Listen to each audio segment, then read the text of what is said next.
আসসালামু আলাইকুম। সংবাদে আপনাদের সবাইকে স্বাগত জানাচ্ছি। আমি ফিরোজ তোহা। শুরুতেই আরবে কেবলস সংবাদ শিরোনাম।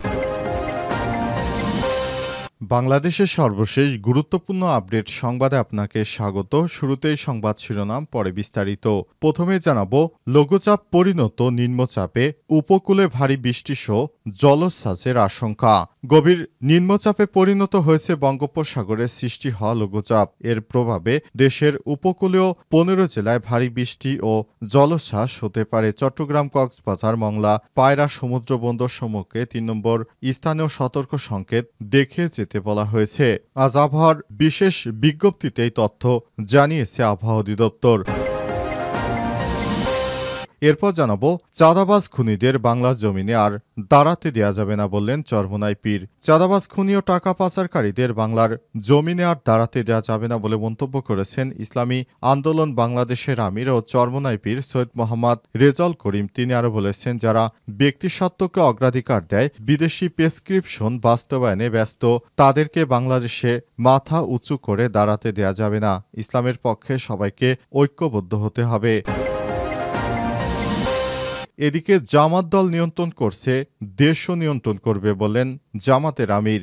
বাংলাদেশ জামাত ইসলামের আমির ডক্টর শফিকুর রহমান বলেছেন, জামাত ইসলাম ইসলামী দল নিয়ন্ত্রণ করতে পেরেছে, ক্ষমতা পেলে দেশও নিয়ন্ত্রণ করতে পারবে। আজ দুপুরে রাজধানীর চীনমৈত্রী সম্মেলন কেন্দ্রে জামাতের রুকন সম্মেলনে যোগ দিয়ে তিনি এসব কথা বলেছেন।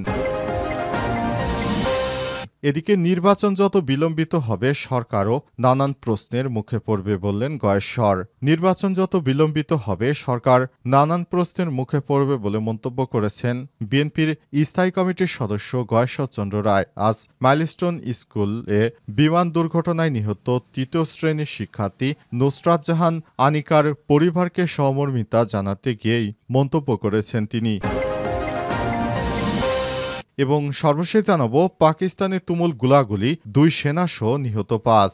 পাকিস্তানের বেলুচিস্তানের মাস্তং জেলায় এক অভিযানে দেশটির সেনাবাহিনীর এক মেজর এবং নিরাপত্তা বাহিনীর আরও 1জন সদস্য নিহত হয়েছে। এছাড়াও সংঘর্ষে নিহত হয়েছে সন্ত্রাসী বাহিনীর আরও 3 সদস্য। আজ পাকিস্তান আন্তঃবাহিনী জনসংযোগ পরিদপ্তর আইএসপিআর এই তথ্য নিশ্চিত করেছে। খবর জিও নিউজের। আইএসপিআর এর বিজ্ঞপ্তিতে বলা হয়েছে, সন্ত্রাসীরা অবস্থান করছে এমন তথ্য পাওয়ার পর ওই এলাকা ঘিরে ফেলে সেনাবাহিনীর সদস্যরা। এরপরই সেনাবাহিনীর সদস্যদের তীব্র আক্রমণের ফলে ওই এলাকায় সন্ত্রাসীরা মারা গেছে। সেখানে মেজর ছিলেন, নেতৃত্ব দিছিলেন, সবার আগে ছিলেন। তখন সেই সেনা সদস্য অর্থাৎ মেজরের উপরও হামলা হয়, তিনি সেখানেই মারা যান। অবস্থায় নিরাপত্তা বাহিনীর আরও 3 জন সদস্য মারা গেছে, তারা বেসরকারি। প্রিয় দর্শক, এতক্ষণ শুনছিলেন সংবাদ শিরোনাম, এবারে বিস্তারিত। তবে তার আগে বন্ধুরা, অনুরোধ থাকবে এই সংবাদটিতে একটি লাইক দিন। এই চ্যানেলে আপনি নতুন হয়ে থাকলে আমাদের সংবাদটি দেখতে দেখতে চ্যানেলটি সাবস্ক্রাইব করে রাখুন। কমেন্ট করে বন্ধুরা আপনার মূল্যবান মতামত জানিয়ে দিন আপনি বিশ্বের কোন দেশ থেকে বা বাংলাদেশের কোন স্থান থেকে আমাদের সংবাদটি দেখছেন এবং শুনছেন। আর বন্ধুরা, এই সংবাদটি আপনার সোশ্যাল মিডিয়া ফেসবুকে শেয়ার করে বন্ধুদেরও দেখার সুযোগ করে দিন। এবারে বিস্তারিত। লঘুচাপ পরিণত নিম্নচাপে উপকূলে ভারী বৃষ্টি, জলোচ্ছ্বাসের আশঙ্কা।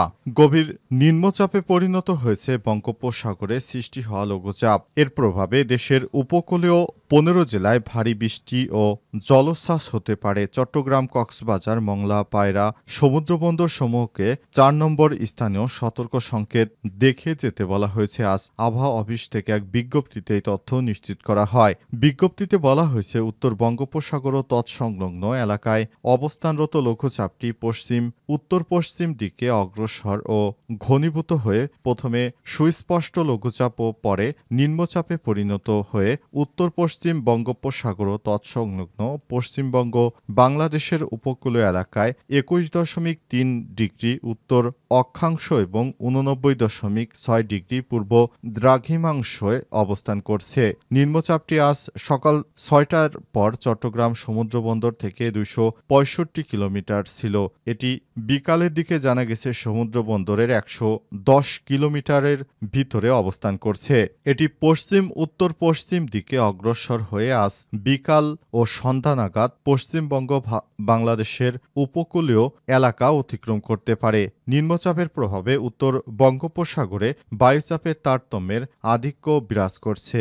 উত্তর বঙ্গোপসাগর বাংলাদেশের উপকূলীয় এলাকা ও সমুদ্রবন্দরসমূহের উপর দিয়ে দমকা অথবা ঝড়ো হাওয়া বয়ে যেতে পারে বলে জানানো হয়েছে। এদিকে নিম্নচাপ কেন্দ্রের ৪৪ কিলোমিটারের মধ্যে বাতাসের একটানা সর্বোচ্চ গতিবেগ ঘন্টায় ৪০ কিলোমিটার, যা দমকা অথবা ঝোড়ো হাওয়ার আকারে ৫০ কিলোমিটার পর্যন্ত বাড়তে পারে। নিম্নচাপ কেন্দ্রের নিকটবর্তী এলাকায় সাগর উত্তাল রয়েছে। অমাবস্যা ও নিম্নচাপের কারণে উপকূলীয় জেলা সাতক্ষীরা, খুলনা, বাগেরহাট, ঝালকাঠি, পিরোজপুর, বরিশাল, বরগুনা, পটুয়াখালী, ভোলা, চাঁদপুর, লক্ষ্মীপুর, নোয়াখালী, ফেনী, চট্টগ্রাম, কক্সবাজার ও তাদের অদূরবর্তী দ্বীপ ও চরসমূহ ১ থেকে ৩ ফুট অধিক উচ্চতায় বায়ুতাড়িত জলোচ্ছ্বাসে প্লাবিত হতে পারে। উত্তর বঙ্গোপসাগরে অবস্থানরত সব ধরনের মাছ ধরার ট্রলার, নৌকাকে দ্রুত নিরাপদ আশ্রয়ে যেতে বলা হয়েছে। একই সঙ্গে পরবর্তী নির্দেশ না দেওয়া পর্যন্ত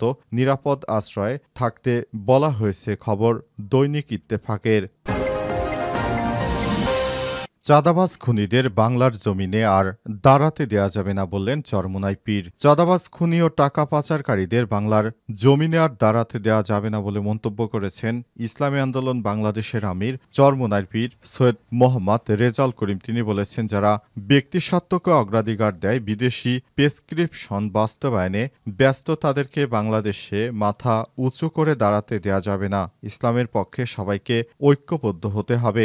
এ সময় তিনি বলেছেন, আমরা দেখেছি বিগত ১৭ বছর একটি দল কিভাবে বাংলাদেশটাকে ধ্বংস করেছে, আবার নতুন আরেকটি রাজনৈতিক দল যারা ক্ষমতায় আসার আগেই যে ধরনের অপকর্ম শুরু করেছে, তারাও যে দেশটাকে আগের অবস্থানের থেকে আরও খারাপ অবস্থানে নিবে, সেটি আর এখন দেখার বাকি নেই। তাই দেশবাসীকে অনুরোধ করব, আপনারা এই সমস্ত সন্ত্রাসী চক্রকে রুখে দিন, তাদেরকে ভোট দেবেন না। অন্তত একটি বার আমরা চাই ইসলামপন্থীদের আপনারা একবার সুযোগ দিয়ে দেখুন। যদি আমরা আপনাদের মনোপুত সরকার গঠন করতে না পারি, আগামীতে আপনারা আর কখনো আমাদের ভোট দেবেন না, আমরা আর কখনো এই নির্বাচনে আসব না বলে জানিয়েছেন চরমোনাই পীর। তিনি বলেছেন, আপনাদেরকে অনুরোধ করব, একটা বার আমাদের সুযোগ দিয়ে দেখুন, আমরা আপনাদের জন্য কতটা কাজ করি, সেটি অত্যন্ত কাজের মাধ্যমে আমাদেরকে বিচার করবেন আপনারা, কথার মাধ্যমে নয়। বিগত ৫৪ বছর ধরে আপনারা বিভিন্ন রকম বিষয়গুলো উপলব্ধি করেছেন, এবার দেখুন আমরা কি করতে পারি। জামাত দল নিয়ন্ত্রণ করেছে, দেশও নিয়ন্ত্রণ করবে বললেন ডাক্তার শফিকুর রহমান। বাংলাদেশ জামাত ইসলামের আমির ডাক্তার শফিকুর রহমান বলেছেন, জামাত ইসলাম দল নিয়ন্ত্রণ করতে পেরেছে, ক্ষমতা পেলেও দেশ নিয়ন্ত্রণ করতে পারবে। আজ রাজধানীর চীনমৈত্রী সম্মেলন কেন্দ্রে জামাতের রুকন সম্মেলনে যোগ দিয়ে এসব কথা বলেছেন তিনি। জামাতের আমির বলেন, পৃথিবীর একমাত্র অসাম্প্রদায়িক ধর্ম হচ্ছে ইসলাম। আমরা ইনসাফভিত্তিক সমাজ বিনির্মাণে সবাই সহযোগিতা চাই। জামাতের রাজনীতি হবে মানুষ ও মানবতার কল্যাণে। ইসলাম ও দেশপ্রেমিক সবাইকে সঙ্গে নিয়ে পথ চলতে চাই। আমরা গত ১৫.৫ বছরে দেশে বিচারের নামে প্রহসন দেখেছি বলে অভিযোগ করেছেন ডাক্তার শফিকুর রহমান।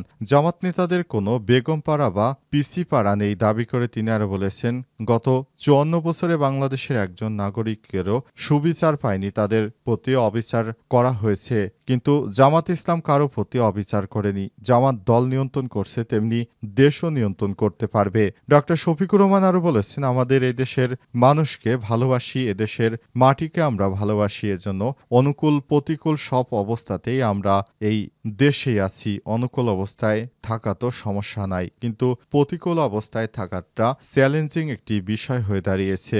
অন্তর্বর্তীকালীন সরকারের প্রধান উপদেষ্টা যদি সুষ্ঠুভাবে নির্বাচন দেয়, বাংলাদেশের মানুষ যেভাবে জামাত ইসলামের ডাকে সাড়া দিয়েছে, আশা করছি বাংলাদেশের মানুষ জামাত ইসলামকে এবার জয়যুক্ত করবে বলে আশাবাদ ব্যক্ত করেছেন তিনি।